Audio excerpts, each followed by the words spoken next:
Hello দর্শক বন্ধুরা, সকালে কেমন আছেন? আশা করি ভালো আছেন। তো আমি আজকে আপনাদের যে বিষয়টি নিয়ে আলোচনা করব সেটি হলো প্যারাসিটামল খাওয়ার সঠিক নিয়ম ও সেটি খালি পেটে নাকি ভরা পেটে খেতে হয়, এই বিষয়গুলো বিস্তারিত আলোচনা করব।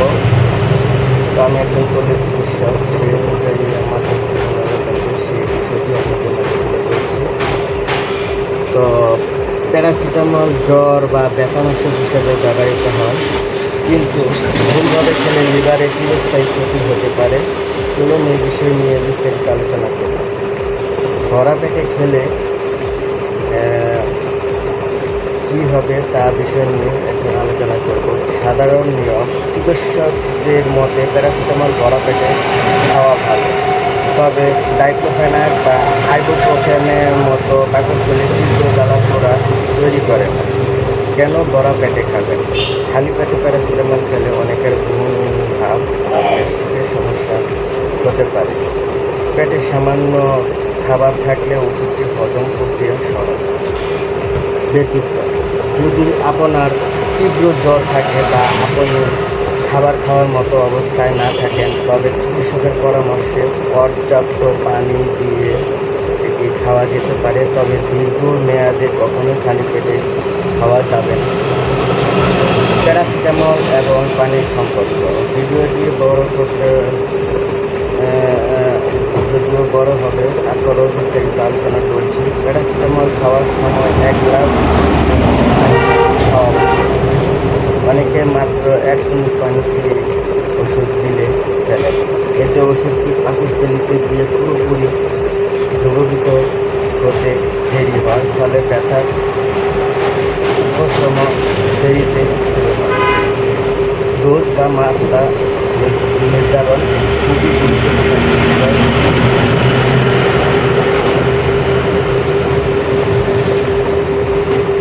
প্যারাসিটামল ওভারডোজ একটি নীরব ঘাতক।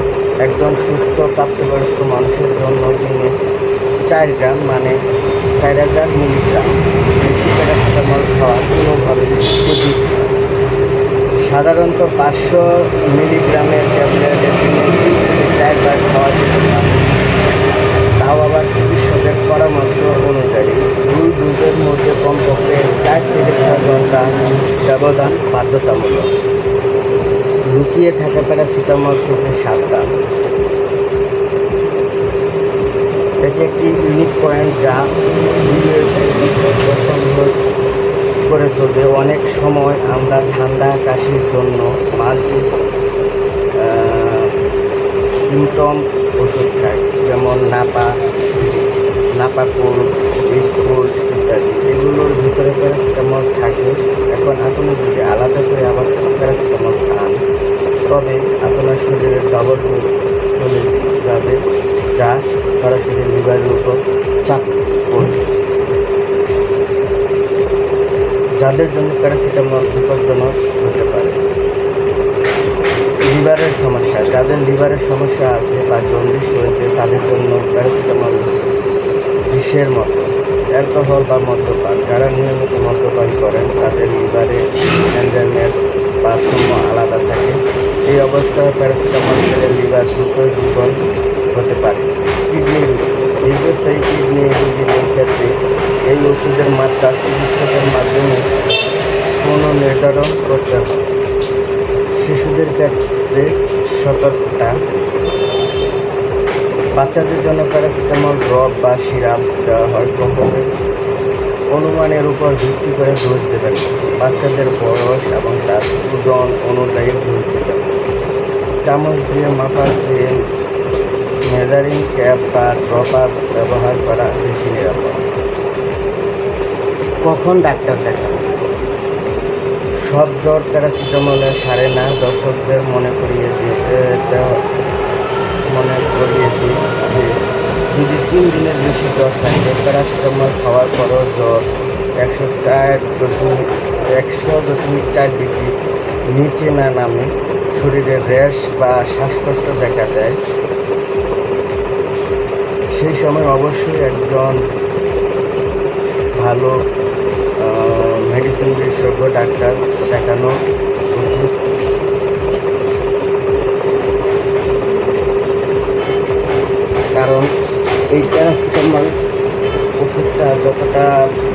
সহজ মনে করে আসলে এতটা সহজ না।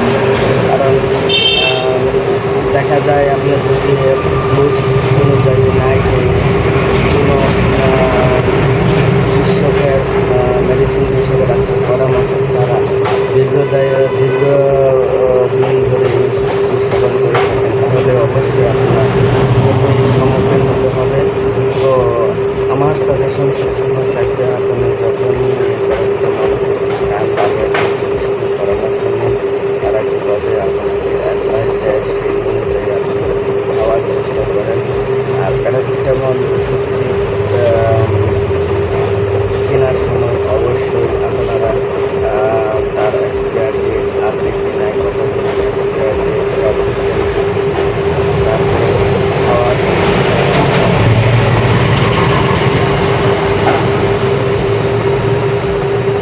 গত সপ্তাহে আমার এক পরিচিত এক ছোট ভাই এই ওষুধটি ডাক্তারে তাকে লিখে দিয়েছিল যে 7 দিন খাওয়ার জন্য। সে জ্বর না কমার কারণে সে প্রতিবার এই প্যারাসিটামল ওষুধটি সে ডবল ডোজ মানে 2টো করে ওষুধ একসাথে খেয়েছে।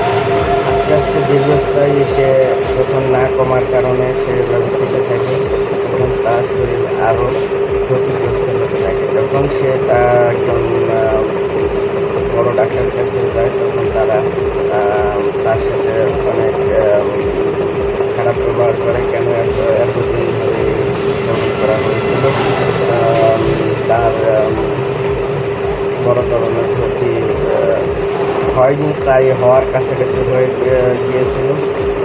তো আপনাদের কাছে সকলের কাছে অনুরোধ থাকবে আপনারা যখনই কোনো অবস্থাতেই প্যারাসিটামল যখন খাবেন তখন একটা ভালো চিকিৎসকের পরামর্শ নিয়ে অবশ্যই সেবন করুন। তবে আরেকটি কথা আপনাদের বলে রাখি, সেটি হলো এখনো বলা হয়নি, খুবই গুরুত্বপূর্ণ। গর্ভ অবস্থায় কি প্যারাসিটামল খাওয়া যাবে? অনেকেই হয়তো বা প্রশ্ন করতে পারে। উত্তর হচ্ছে হ্যাঁ, খাওয়া যাবে, তবে ডাক্তারের পরামর্শ অনুযায়ী। কারণ একমাত্র একজন ডাক্তারই তার শরীরের কন্ডিশন অনুযায়ী সেই মাফিক সে ওষুধ কে কতদিন খাবে, কখন খাবে, কীভাবে খাবে, বড়া পেটে খাবে না খালি পেটে খাবে, সব বিস্তারিত আপনাকে সেই আলোচনা করতে পারে। তো আপনাদের জন্য সতর্কবাণী, তো আপনারা যখনই এই ওষুধগুলো সেবন করবেন